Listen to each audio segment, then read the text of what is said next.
This video contains harsh language, specifically English. Warning: the following video contains opinions, and they could even be contrary to yours. Please remember that even in the heat of the moment, it's about opinion. If you watch the whole video and you still don't agree with me, well, feel free to sound off in the comments. Just don't be a dick about it. Opinionated mates.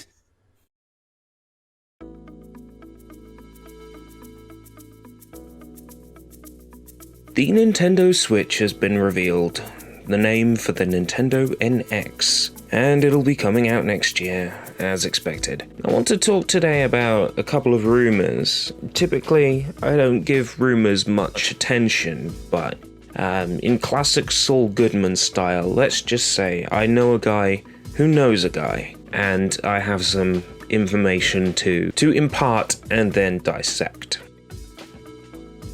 So, the Nintendo Switch is not an always online console, which is expected, considering that it's going to be a handheld, and apparently it's going to be region-free. Now, I'm not sure whether any of this information has been revealed yet. I'm going entirely on what I've been told, but apparently the system is region-free. And for the first time ever in Nintendo history, your purchases are going to be tied to your Nintendo account and not your Nintendo console. So finally, there won't be a situation like when you buy a new 3DS and you have to use the system transfer to get your games carried over. So this device is using the NVidia Tegra API as the OS source.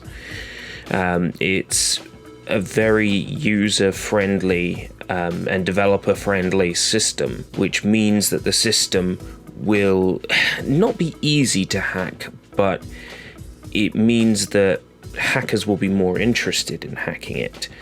And with it being portable, all the things that you'll be able to do on the go with a hacked console, it's not going to be very long before hackers throw themselves at this system and go full pelt with it. The fact that the system is full HD and portable makes it very good for emulation, and I think that's going to be a key selling point for hackers, is if we can get, say, I don't know, GameCube games on there. So yeah, as I've said, the Tegra CPU and GPU is extremely friendly towards developers, and developers have been writing and producing code for it for a while now, so emulators should be a very easy port, hopefully.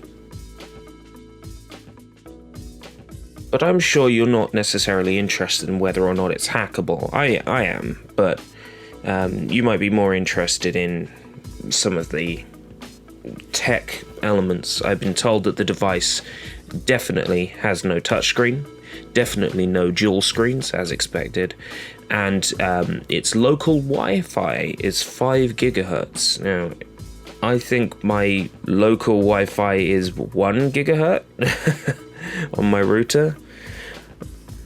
So it sounds like it's going to have a very, very powerful wireless signal. Very, very powerful wireless strength.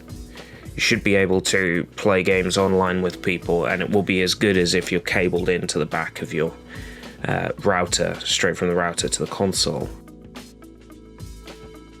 So basically what my sources are saying is that Nintendo is aiming at 20-somethings, as made obvious by the trailer, and they're moving away from the DS and Wii line altogether, so they have no interest in supporting Wii U games or DS games or 3DS games on the Switch.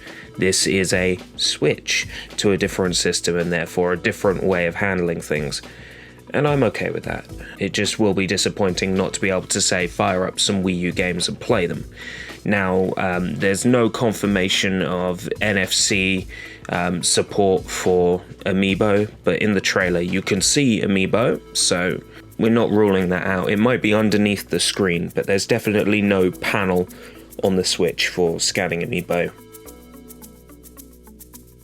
So the really interesting thing is the 3 game titles that my sources provided me. First off, the Mario Kart footage that you saw in the trailer is most definitely a new Mario Kart game. That much is for certain, and it's not Mario Kart 8. This is Mario Kart Double Switch, according to my sources, which is going to be a spiritual sequel to Double Dash, where you can hold multiple items and tag other karts during a match. There's going to be an item that makes you and the other player you hit switch characters, which sounds like an interesting mechanic. I don't know how that's going to work.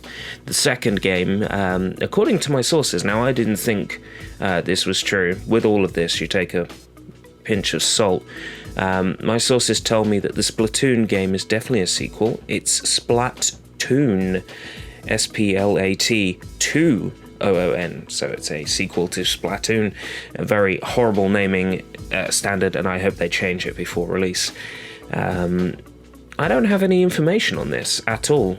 I've not been provided anything. Now, the third title that we see in that trailer that really interests me is apparently Super Mario Switch World, which is going to be like a spiritual follow-on to Super Mario 3D World. So I wonder if we're going to have multiple playable characters like we did in Super Mario 3D World. It'd be nice to play that delicious-looking Cinco de Mayo stage in 4-player.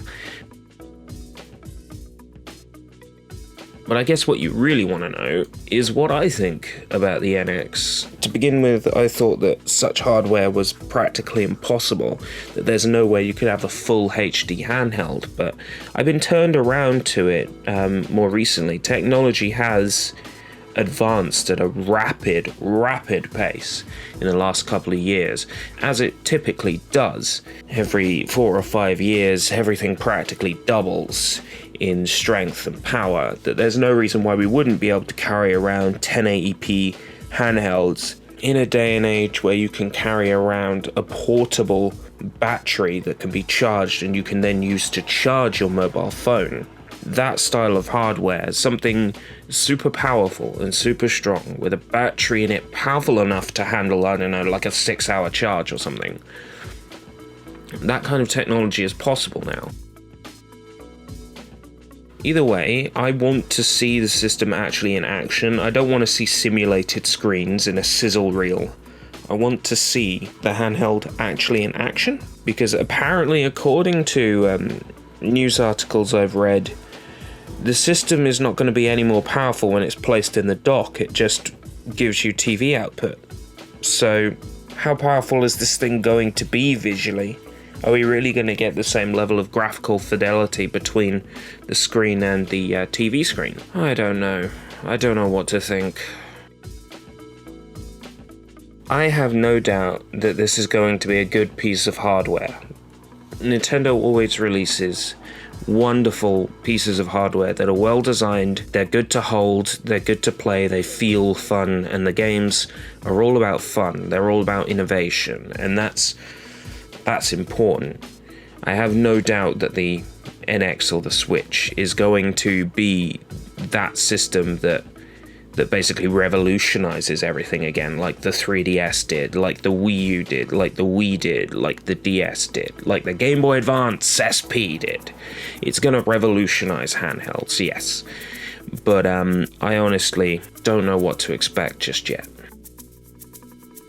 But either way, I dropped the rumors that my sources have provided me with. Like I say, take it with a pinch of salt. This wasn't a very ragey or loud, obnoxious, opinionated mate, was it? I don't think I even fucking swore.